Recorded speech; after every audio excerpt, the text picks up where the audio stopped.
Hey Brent and Jen, we just wanted to say that we're so sorry we can't be at your wedding. We wish we were there, but we wanted to send you our speeches anyway and just tell you that we love you and are so excited for you. So Jen, this one's for you. Okay Jen, first of all, let me just say how much it kills me not to be at your wedding. But I'm so happy for you and Brent and so excited for the ways that God's going to use the two of you in ministry. When you think about it, we actually haven't been friends for very long, although it feels like we've known each other much longer. I remember the first time hearing about you when Ben got back from Passion in January 2012. He said you and Sarah and some other girls asked a lot of questions about marriage, and he said that I should really try to get to know you because he thought we'd be good friends. Sadly, I didn't follow his advice, so my first piece of advice to you is always follow Brent's advice because chances are he knows you better than you think. So not too long after that was the first time the four of us hung out. I remember going to Olive Garden after church one Sunday. Pretty sure we crashed one of your first dates. Oops, sorry about that, but I'm glad things still worked out.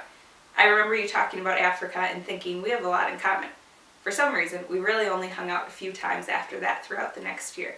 So that takes us up to this past January when we decided to become accountability partners. During the next 4 months before we moved, I got to know you and wished that we had started our friendship much sooner. During this time, I saw you grow so much in your walk with the Lord, your transparency with your struggles and joys, and your desire to be a godly girlfriend, fiance, and now wife. I have been blessed and encouraged by your friendship and ability to call out sin in my life, share in my struggles and joys, and point me towards Christ. I've also been so encouraged by the effort that you put into our friendship, even when we were on different continents. And I know that no matter what, we'll always be friends. I'm so thankful for you and Brent and the generosity and friendship you have given to Ben and me, and I can't wait for the four of us to hang out when we get back to Rochester, and for baby A-Red to have Uncle Brent and Aunt Jenny around. I was reading Psalm 34 the other day and wanted to share it with you. It doesn't directly relate to marriage, but the promises for those who fear God and the help God gives in times of trouble are so encouraging. Just read that for you quick. Psalm 34. I will bless the Lord at all times. His praise shall be continually on my mouth. My soul makes its boast in the Lord. Let the humble hear and be glad. O magnify the Lord with me, and let us exalt his name together. I sought the Lord, and he answered me, and delivered me from all my fears. Those who look to him are radiant, and their faces shall never be ashamed. This poor man cried, and the Lord heard him, and saved him out of his troubles. The angel of the Lord encamps around those who fear him, and delivers them. O taste and see that the Lord is good. Blessed is the man who takes refuge in him. O fear the Lord, you his saints, for those who fear him have no lack. The young lion suffers want and hunger, but those who seek the Lord lack no good thing. Come, O children, listen to me. I will teach you the fear of the Lord. What man is there who desires life and loves many days that he may see good? Keep your tongue from evil and your lips from speaking deceit. Turn away from evil and do good. Seek peace and pursue it. The eyes of the Lord are toward the righteous, and his ears toward their cry. The face of the Lord is against those who do evil, to cut off the memory of them from the earth. When the righteous cry for help, the Lord hears, and delivers them out of their trouble. The Lord is near to the brokenhearted, and saves the crushed in spirit. Many are the afflictions of the righteous, but the Lord delivers him out of them all. He keeps all his bones, not one of them is broken. Affliction will slay the wicked, and those who hate the righteous will be condemned. The Lord redeems the life of his servants. None of those who take refuge in him will be condemned.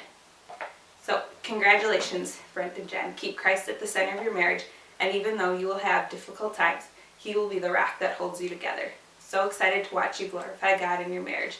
Love you guys. Brent, miss you, man. So grateful for our friendship over the past couple years, and excited to continue our bromance into the indefinite future. This speech I've written for you in some ways I wanted to title Following Your Lead. I remember the first time we met at Harvest University and how I followed you around like a lost puppy. You were probably like, who's this weirdo? Then you took a huge step of faith, packed your things, and moved to Rochester. I know what it's like to leave friends and family behind for something you believe God is calling you to do. Not easy, and I really respect you for making that decision. Then our worship ministry journey began. Remember our core group ministry breakouts where it was just you and me and we were thinking, man, we gotta grow this thing. God has truly been faithful to the worship ministry, hasn't he? I remember thinking about the beginning on the Easter Sunday that we left. We had like 15 people on stage that day, crazy. I also remember how we recognized that we were basically the same person in so many ways. Both grew up in a Christian home, both went to a private Christian school, both were ballers, I use the term loosely of course, both left-handed, both lifting freaks, both love music and worship, and of course not the least of which is that all you have to do is take out the R and the T in your name, and you're me. Then there's probably a bunch more things I'm forgetting. All that being said, I just want you to know that I value our relationship and I believe that God put you in my life to be a lifelong friend. I've grown tremendously because of the privilege of being under your leadership in the worship ministry at Harvest Rochester. You have taught me more about what it means to be a true worshiper of Christ, not only at the practical level of a corporate church setting, but also as a lifestyle. Last but not least, I'm so excited for you and Jen. You both are going to do great things in ministry together, and I'm pumped to watch how God grows and uses you both in and through your marriage. There are going to be tough times ahead, I can guarantee you that. I know for a while your go-to worship song was Our God. So you know in the song it says, if our God is for us, then who can ever stop us? God is for your marriage. And I want you to know that I will always be there for you as well. Don't hesitate to FaceTime if you need prayer or just need to talk. Love you, brother. Roses are red, violets are blue. It's time for a toast. So with no further ado, here's to the Thomases. We love you long time, so keep all your promises. And Jen, keep Brent in line. To Brent and Jen. You are loved.